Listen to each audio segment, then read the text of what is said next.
The next big update for Fallout 76, called Locked and Loaded, is almost upon us and there is a lot of ground to cover. Let us not waste any time and dive right into all the new features and changes which you can expect once this update launches on April 27. Special Loadouts is one of the biggest new features incorporated within Locked and Loaded, and we could not be more excited to get it into your hands. It does exactly what you, the community, have been asking for, offering a way to modify and completely reset your character's special attributes. So, how does it work? Once your character reaches level 25, all you need to do is visit a punch card machine in-game, which will allow you to adjust your special, change your perk cards, and save your build into one of the 2 currently available loadout slots. The punch card machines then allow you to swap between your loadouts quickly and seamlessly, which you can also rename to easily tell them apart. These punch card machines will be located at train stations across Appalachia, but for even more ease of access, you will automatically learn the plan to build a punch card machine at your camp. Consequently, this means you can use punch card machines built at other players' camps as well.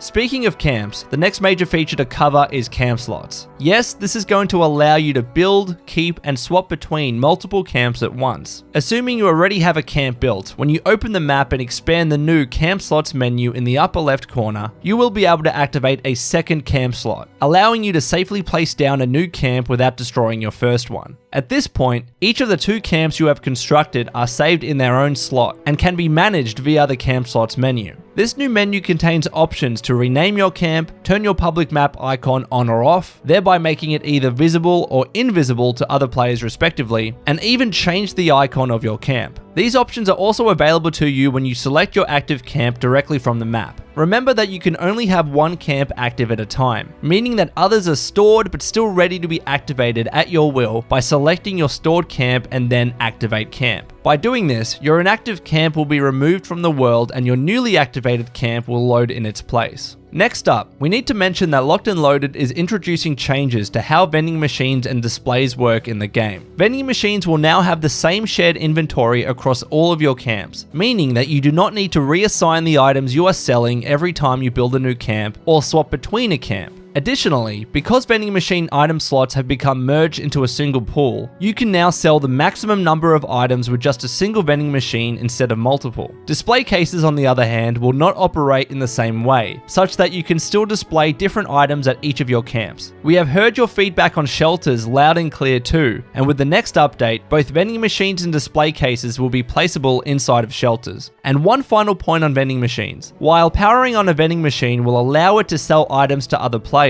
it no longer causes your camp to appear on the public map. As mentioned before, this functionality will now be controlled via the new public beacons feature, so be sure to turn on your public map icon in the new camp slots menu to attract other players to your camp. Daily ops are getting expanded in this update as well, with a new decryption mode that puts you on a mission to disable radio interceptors for the Brotherhood's Vernon Dodge. Specifically, you will be tasked with hunting down 3 enemy code carriers, holding the codes capable of disabling the interceptors. These enemies will need to be taken down as part of 3 enemy waves, with each becoming increasingly harder, culminating in the final showdown with the daily op boss and the last radio interceptor. The decryption mode will also feature a new default mutation called Savage Strike, which makes enemy attacks more deadly by causing them to ignore your armor resistances, so be on guard and utilize sneak if you need to. Daily ops in general are also getting new randomized mutations called Toxic Blood, where enemies leave behind poisonous hazards on death, Group Regeneration, where enemies emit an aura that heals other enemies in the area, and Swift-Footed, where enemies have increased movement speed. Moreover, you will now encounter even more enemy types in all daily ops with the addition of Scorched, Mothman Cultists, and Mole Miners. And the locations of Vault 96, Watoga Raider Arena, and West Tech Research Center will be added to the pool of randomized locations as well. Finally, all of your efforts in daily ops will be rewarded with a range of new rewards, including the Covert Scout Armor, new plans for camp objects, and both the Unstoppable Monster and Medical Malpractice Legendary Weapon plans. We have also moved several of the pre-existing rare rewards from daily ops into the uncommon drop list, to make it a bit easier for you to score the new rewards. And if all of that was not enough, Locked and Loaded is bringing even more new content and changes to Fallout 76. Crafting sliders have been introduced into the game, which will allow you to craft items in bulk by using a slider to select how much of each item you would like to make. The World Activity menu has been updated to display nearby player vendors, public events, and active nuke zones, making them easier to find. Aiming with a controller is getting a boost too, with the new aim assist option helping your crosshairs snap to enemies and stay on target when aiming down a sight. Melee hit detection has also been improved, ensuring that the swings of your melee and unarmed weapons are registering more accurately. The hunt for the treasure hunter events will also feature new rewards, giving you more reasons to track down those mole miners when they appear in Appalachia. And finally, this update marks the beginning of Season 4, Armor Ace and the Power Patrol in Cold Steel, which brings a bunch of new rewards